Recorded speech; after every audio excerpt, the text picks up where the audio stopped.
Here's Vince Carter with his first shot. Let's go. Fires across court. Jets got it right up into the alley. Chris Paul. The lob. Again! Oh, what a deepest grin on his face. I want to see it again. This could be. Welcome to 48 Minutes. All things NBA. Steve Kerr. No one is questioning Steph Curry as a leader. What we said was, quote, if that were LeBron James, we would have said, where are you? So in this particular instance, we're not talking about behind the scenes. We're talking out front and center. We were asking Steph Curry, where are you on this because you're such a great leader? Speaking about Draymond Green, let's talk about the punch. Whether you tried to let up or not, you had violent intentions. That is not called for. There's no place for it in today's NBA. This is not yesterday's NBA, where you can flagrantly foul someone or swing on someone and either not be suspended or only suspended for one game. Of course, he had the incident with LeBron in the finals that cost the Golden State Warriors another title when he got suspended for Game 5. He had the incident where he stepped on Sabonis in the playoffs back in the springtime. Let's compare him to the bad boy Pistons. Bill Laimbeer, Rick Mahorn, Isaiah, and the crew. No layups, the Jordan rules. You try and dunk on them, Bill Laimbeer will slam you out of the air. Whether it was Bill Laimbeer doing this to Jordan, Larry Bird, Robert Parrish, Dominique Wilkins, James Worthy, nobody was free of his wrath. It was a different league back then, but there were no hardcore suspensions. Maybe a game or two, maybe 3. You look at Rodman and his antics. He kicked a cameraman who acted like he was more hurt than he really was so he could get a hefty settlement. But the fact is, it's always intent. What did he do to his teammates? Jordan Poole. Inside information said that Jordan had become a locker room cancer, that he was not listening to Steve Kerr, that he is a headache for everybody on the team playing hero ball. And they were mouthing off back and forth like we as men can get. Draymond took exception, and Jordan Poole pushed him. Draymond Green punched him, street fight style, then he rushed him before it was broken up. Draymond said the thing that hurt him most was a look on Steph Curry's face. He did not like letting him down. I'm not sure how long this indefinite suspension is going to be. He's going to get, I'm sure, some type of counseling mandated by the league, mandated by the Warriors. He's going to be a Hall of Famer one day. He's been an architect. That offense ran through Draymond. Many years he led the team in assists. He was defensive anchor. Without him, they don't have a defense. He was a pick setter for Klay Thompson and Steph Curry. He was a 6'7" power forward playing center in small ball Golden State. Like Steph Curry said, without him, we don't win. They're nothing without Draymond Green. Now, they're calling the question Steph Curry's leadership. Steve Kerr took exception. And I think he missed the point. The point was that if this was a LeBron-led team, they're wondering about the leadership of LeBron and how he would react and respond. Steve Kerr twisted up. And that's the problem that I have with him, and people let him get away with that because he's such a good man and he's a top 5 coach of all time in my estimation, and he is a good man. Everybody that knows that about Steve Kerr is a good man. He's decent. He's conscientious. He's a leader. He's a winner on every level. We know what he's been through in his life. The fact that he is the human being that he is, we revere him too. But from time to time, we might ask a question about Steve Kerr. It's disgusting to ask the question.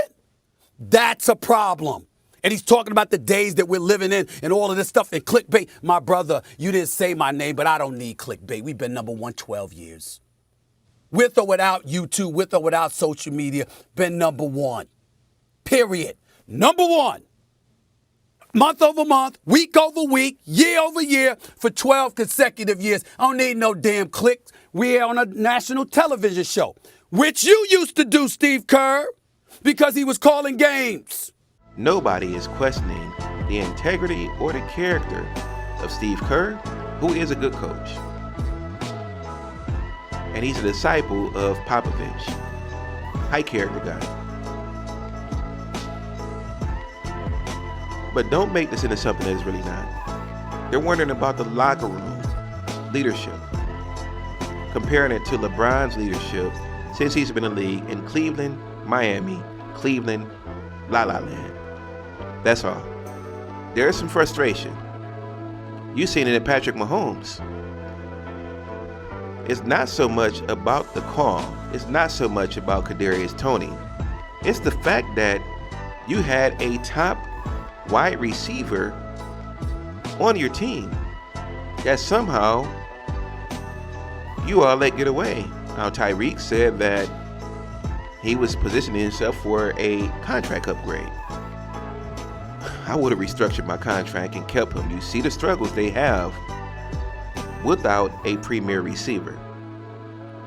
The blueprint is out. Double team Kelsey, make someone else beat you. Mahomes has less than average receivers. Maybe Rice will grow into a top tier receiver, but right now he's a 2 or maybe a 3. You see the frustration coming out. You see the frustration with the Warriors. I told you, if you look at the previous video on the Lakers, why LeBron can't win another title, small ball is over. Things happen for a period of time. The Warriors had a dynasty. They did well. They had the greatest shooting backcourt in NBA history. They won 2 without Durant. They won 2 with Durant. They didn't need Durant to win. It just made them more dangerous, more explosive. And Durant learned how to play defense when he went there. You're seeing the frustrations of the end of a dynasty. To win a title now, you're going to need a big man or 2. This is the frustration we're speaking of. They may advance past the first round, that'll be the best. So what is Draymond doing to help his team? He's getting suspended. He's constantly picking up technical fouls. You're seeing a team on its last legs. And from what we're seeing, it's not going to end pretty. This is not just about Draymond. Andrew Wiggins, what happened to him? I know he's got some personal issues going on, but he's on the court, he's off the court. When he's on, he doesn't look like himself. He's not performing at his peak level. Jordan Poole was supposed to be the heir apparent, but I think we see he's not a leader. Even in Washington, where they don't have stars on that team, they've got Kuzma, but Jordan Poole came there, and he's not putting up numbers. Those numbers he put up last few years when Steph Curry would get hurt, you're not seeing that any longer. So we're seeing the frustrations, the crumbling of Rome, the end of a dynasty. When does Draymond come back? I don't think it matters. I just hope that mentally he gets himself together, that he's able to channel his anger. I don't think that he is the renegade that people are pegging him as being. I think he loses his cool a little bit too easily, like Bill Laimbeer. Now, for those of you who got to see the Bad Boy Pistons, just look up some YouTube videos of them. They were something else. You were not going to get dunks on them. Fast break, yes, breakaway. But as long as they were in the lane, you were going to get punished. And they actually helped Jordan become what he would become. He started working out at 6 o'clock in the morning. That's where the term The Breakfast Club came from in sports. Of course, it was in the movie The Breakfast Club. Emilio Estevez, Molly Ringwald, Ali Sheedy, Judd Nelson, Anthony Michael Hall. Jordan must have been a fan of that movie because he named his workouts The Breakfast Club. 6 a.m. 6 a.m. He brings Scottie Pippen in there with him. He had to build his body up to be able to take the punishment. And you saw the crumbling of the bad boy Pistons as well. When the Bulls were finally getting over that hump, what happened when they beat the Pistons in the Eastern Conference Final? The Pistons showed no class, walking off the court, not doing a traditional handshake. No congratulations, just we're done. Then you had the expansion draft, and Bill Laimbeer's running mate, Rick Mahorn, would be gone. They could only protect so many. They were a deep roster, but once they lost that, it was over. The ones who were not expendable would have been Bill Laimbeer, Rick Mahorn, Isaiah Thomas, Joe Dumars, Dennis Rodman. These young people, these young legs, you've got Wiggins, who once again is up and down, and he's getting sacked sometimes because his head is not in the game. So it's not just frustration on Steph Curry's part. Steve Kerr is frustrated. Draymond Green is taking his frustrations out on the court and the opponents. And you're putting your team at risk because you can't be there with them. I felt like when the Warriors won 2 years ago, I felt like that was it. So what becomes of the Warriors? What becomes of Draymond? They just signed him to an extension last offseason. He's there for another 3-4 years. Is he tradable? Does he come back after going through counseling and become a different person? You don't want to lose that ferocity, because now you got guys like Aaron Gordon who are going to test you. They know you can't respond the way you want to, because the referees are not going to swallow your whistles the way they have done in the past. We love dynasties. We don't like the way they end. It's never pretty. What you're seeing is the end of the road for the Golden State Warriors. They're flustered, they're angry, they're irritated. They know this is the end. Steph Curry, Klay Thompson, Draymond Green. They had Kevin Durant for a few seasons. He would end up leaving because of Draymond Green. You remember the one game where Draymond called him a... Kevin Durant went to the sideline. He repeated, "That's why I'm out. That's why I'm out." Steve Kerr, very flustered.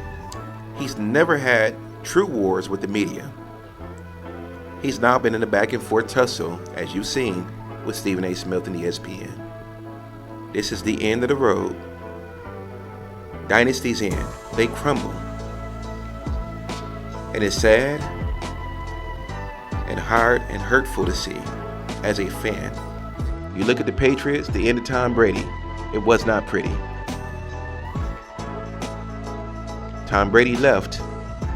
Many of us think that if Bill Belichick had said, "Hey, listen, we want you to stay. Let's end this thing together," he would have stayed. Belichick has too much pride for that. He went to Tampa Bay, won a Super Bowl. Look what the Patriots are. A 3-10 team. They have not drafted a skill position player that became productive. It's been more than 12, 13, 15 years now. You saw what the end of the Lakers was like after they won that Kobe's last title. How long of a lull that they had.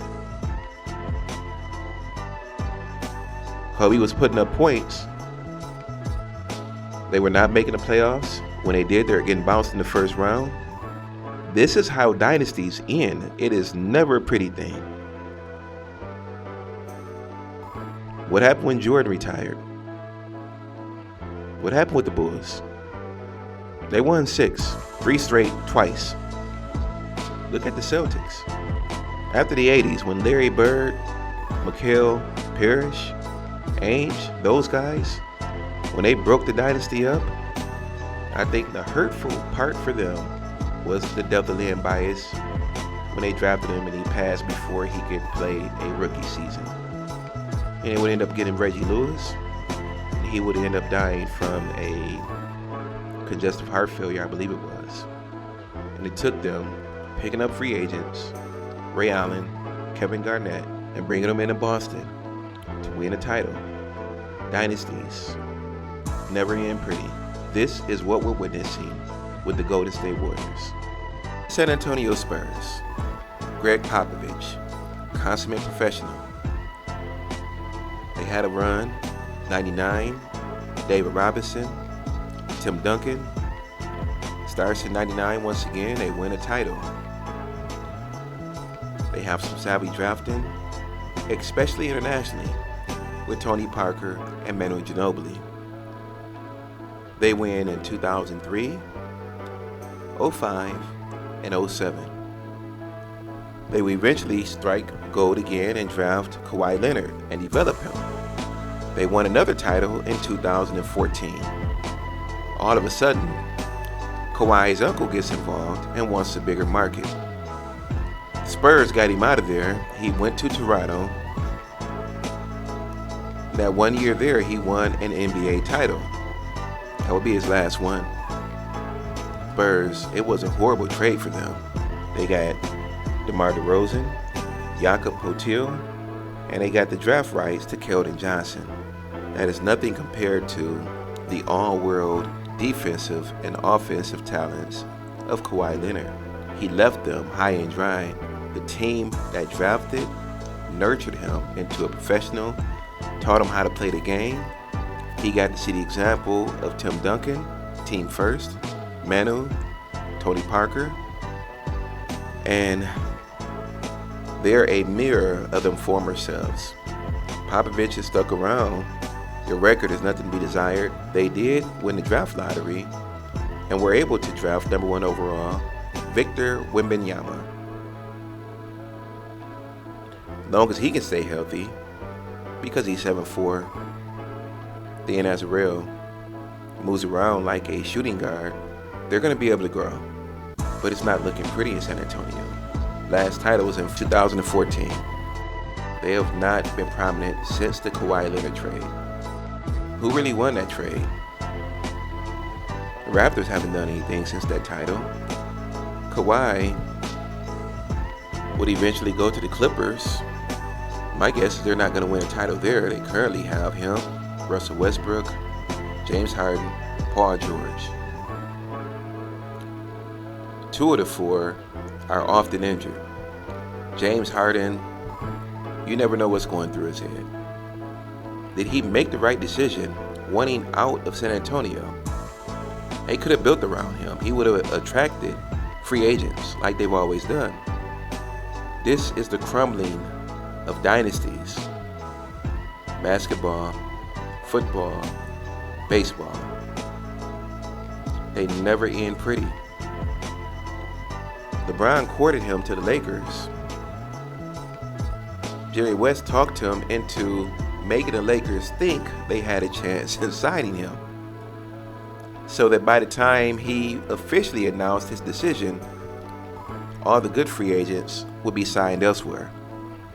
So he's back home in LA, but he's with the Clippers. Tyronn Lue done a great job. No matter who the cast has been, he's a good coach.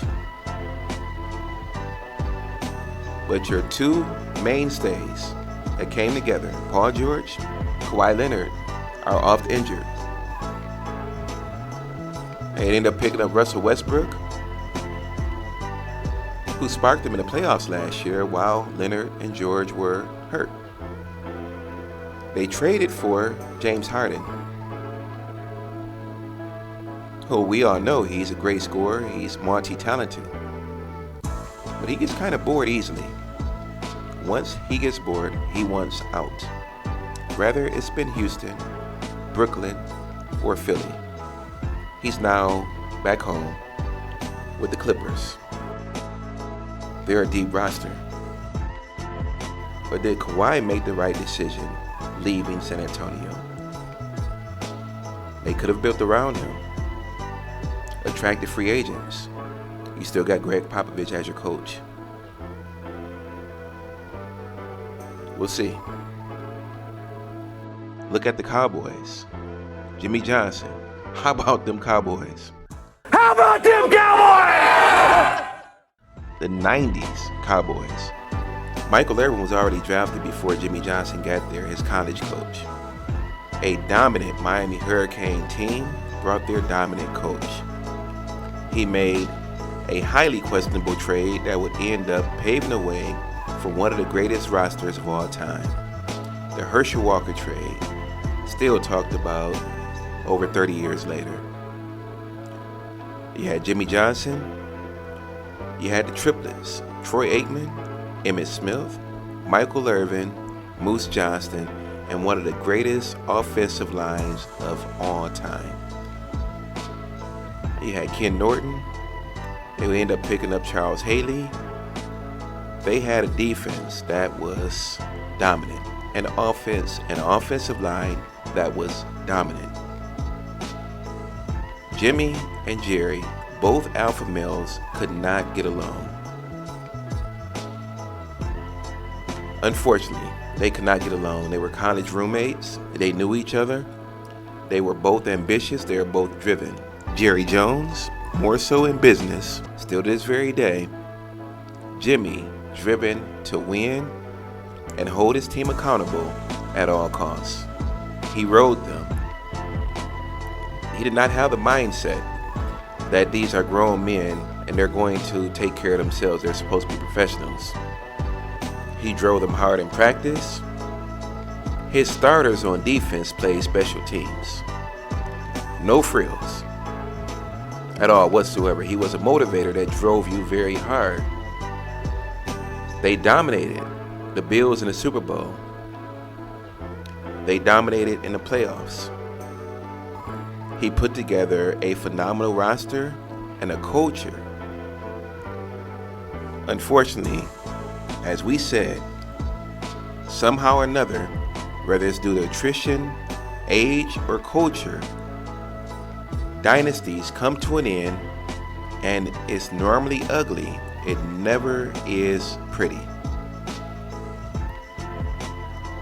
Jimmy and Jerry went back and forth in the media, taking shots at one another.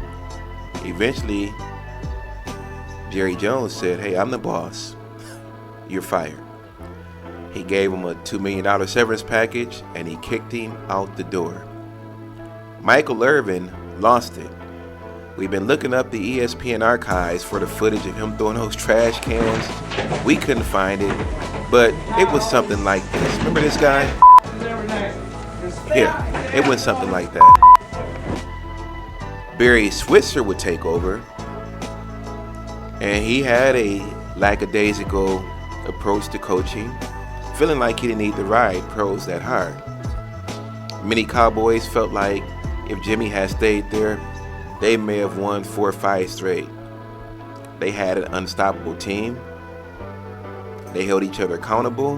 The playmaker was another coach and motivator on the field, in the locker room, and on the sidelines. Michael Irvin would get hurt. Age would catch up to them. A lackadaisical approach from the coaches on down. They have not been back to a Super Bowl since 1996. It's been tough.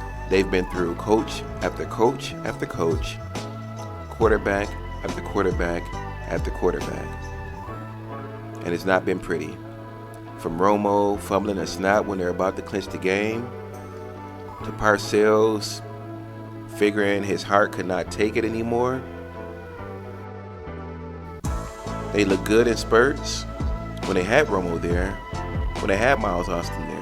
when they had Dez Bryant there, Jason Witten, DeMarco Murray. To the current team, Ezekiel Elliott age, they let him go. They have Mike McCarthy, who's won a Super Bowl before.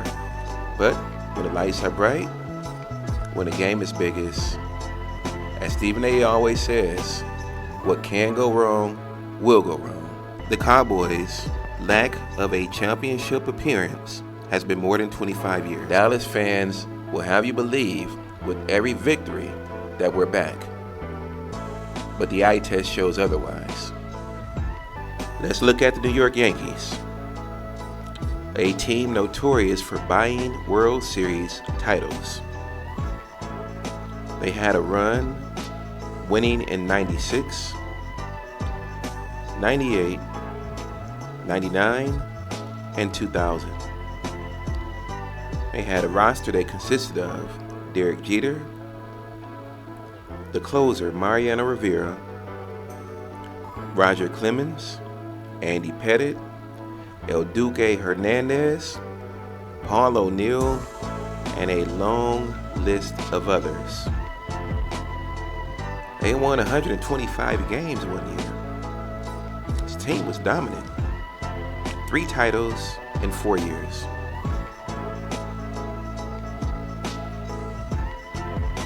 And what happened?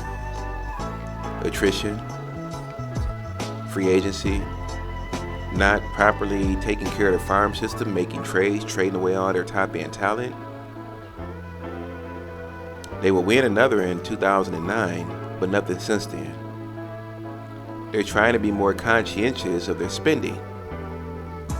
It's not the Steinbrenner way. George Steinbrenner always paid top dollar for the best and the biggest free agents. Now they're stuck with Giancarlo Stanton, who can't stay healthy, and Aaron Judge, who has had health issues of his own. Like I said, it's been 14 years. These dynasties do not end pretty. No matter how big your name is, biggest franchise in baseball, Yankees. 14 years. Biggest franchise in basketball, Lakers. 1 asterisk bubble championship in 2020, and prior to that, 2010. Biggest franchise in football, Dallas Cowboys. Not even a Super Bowl appearance since the 96 season. It's never pretty. And I'm sure because of the Yankees and the Yes Network, revenue from the stadium, they'll eventually get back on track. There's no salary cap in baseball. They don't mind paying the luxury tax. Baseball's a little bit different. They missed out on Shohei Ohtani, who went to the Dodgers. $700 million contract. Yankees used to always win bidding wars. Guess what, boys and girls? The Dodgers have as much or more revenue than the Yankees. They are no longer going to have first dibs. They'll get back on track because they have the revenue to do so. No salary cap in baseball. They'll buy their way to another one sooner or later. Golden State Warriors, they've been a consummate organization for a number of years. Class. I believe this is why Draymond has been given a long leash, because the NBA, media, fans have been in love with the choir boys. You had the choir boys, then you had your bodyguard, so to speak, your tough guy, the one who made everybody play defense, that held you accountable. Doesn't mean stuff isn't great. Doesn't mean that they didn't have the best shooting backcourt of all time, but it is over. Our philosophy messages of the day are: there's no such thing as busy. There's only priority and non-priority. Don't let anyone tell you otherwise. Till next time, 48 minutes.